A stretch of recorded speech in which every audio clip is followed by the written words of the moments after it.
आज का शिरडी साईं संदेश। मेरे बच्चे, आज के दिन का इंतज़ार तुम्हें पूरे सप्ताह भर रहता है।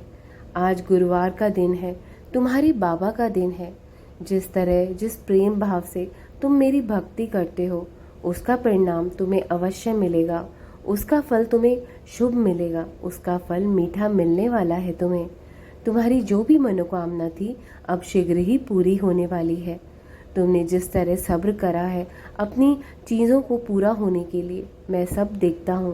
तुम्हारी ज़िंदगी में एक से बढ़कर एक कठिन परिस्थिति आई, लेकिन फिर भी तुमने दृढ़ता के साथ, निष्ठा के साथ मेरी आराधना करी।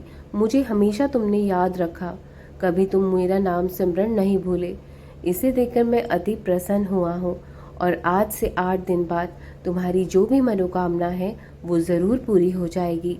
यानी कि अगले गुरुवार तक तुम्हारे घर पर बहुत बड़ी खुशखबरी आने वाली है। घर में, परिवार में एक खुशहाली माहौल बना रहेगा। खुशियाँ क्योंकि दस्तक देंगी, और जो भी मनमुटाव चल रहे थे लोगों के बीच में, परिवार के सदस्यों के बीच में, वो लोग भी इस खुशखबरी को पाकर सारे मनमुटाव को भुला देंगे। सब में प्रेम प्यार बढ़ेगा। घर का वातावरण जो है वो बहुत अच्छा बनता चला जाएगा।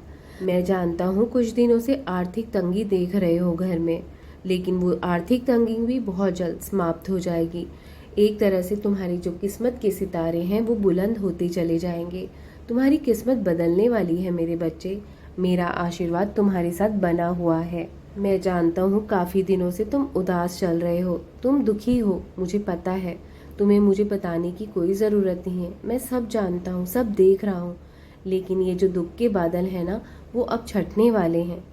कभी कभी तुम्हें ये लगता है ना कि तुमसे भी कोई इतना प्यार करे, इतना सम्मान दे तुम्हें, जितना कि तुम सब रिश्तों को देते हो, सबका ध्यान रखते हो जितना, लेकिन बदले में तुम्हें उतना आदर, सम्मान, प्रेम, प्यार, परवाह नहीं मिलता जितना तुम लोगों को देते हो। तुम उनसे अधिक कुछ नहीं चाहते, बस तुम उनसे इतनी सी उम्मीद रखते हो कि सबके सामने वो तुम्हारी बेइज्जती ना करे। 4 लोगों के सामने तुम अपनी बात रख पाओ, अपनी राय रख पाओ। मेरी बात ध्यान से सुनना कि इस दुनिया में कोई आपको बेपनाह प्यार करे, आदर दे, इस स्वार्थ से भरी दुनिया में बहुत ज़्यादा मुश्किल है मेरे बच्चे। क्योंकि ये दुनिया स्वार्थ से ही भरी हुई है, स्वार्थ के रिश्तों से चलती है। यहाँ हर कोई तुम्हें स्वार्थी ही मिलेगा।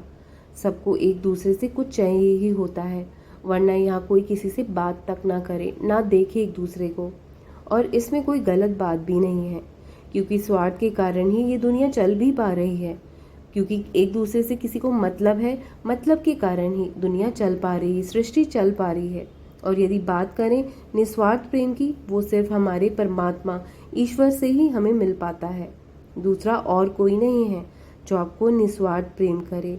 और जो आजकल रिश्तों में दरारें आ गई हैं, रिश्ते टूट से रहे हैं, इसका कारण कोई किसी की बात सुनना नहीं चाहता, कोई किसी को अहमियत तक देना नहीं चाहता, कोई किसी को यहाँ देखना तक नहीं चाहता।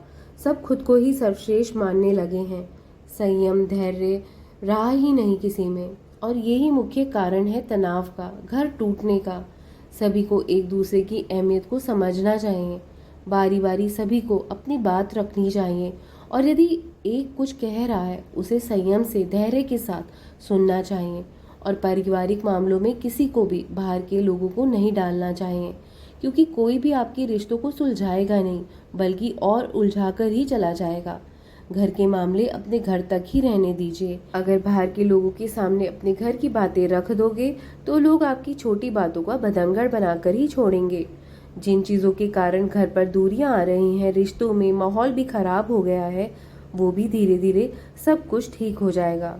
अगर कभी तुम्हें लगे कि कोई तुम्हारी बात तुम्हें कहने नहीं दे रहा है, तुम पर कोई चिल्ला रहा है, तुम्हें डराने की या धमका रहा है, ऐसी परिस्थिति में चुप रहकर, शांत रहकर, धैर्य बनाकर वहां से हट जाओ। तुम कोई जवाब मत देना उन्हें। तब ऐसी परिस्थिति में तुम्हारा चुप रहना, तुम्हारा मौन रहना ही सबसे लाभदायक होगा तुम्हें। वहां तुम कुछ मत बोलना, तुम अपनी ऊर्जा को नष्ट मत करना। जो तुम्हारी बात समझने के लिए तैयार ही नहीं है, उस वक्त संयम के साथ काम लेना और उस स्थान से हट जाना। और उस व्यक्ति को खुद एहसास होगा तब, जब वो शांत हो जाएगा, कि उसने तुम्हारे साथ कितना गलत किया है।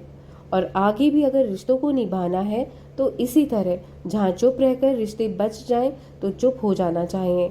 जब परिस्थिति सामान्य हो जाए तब तुम अपनी बात रखकर कह सकते हो या उस व्यक्ति को समझा सकते हो।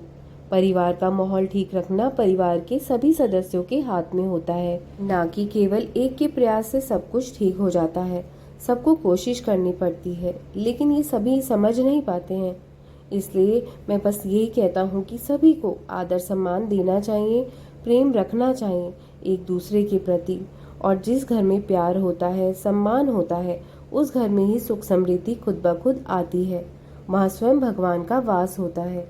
प्रेम प्यार से रहा करो सभी। मैं फिर तुम्हें सब कुछ दूंगा जीवन में, सुख, खुशियाँ, समृद्धि, बरकत तुम्हारे घर लेकर आऊंगा मैं।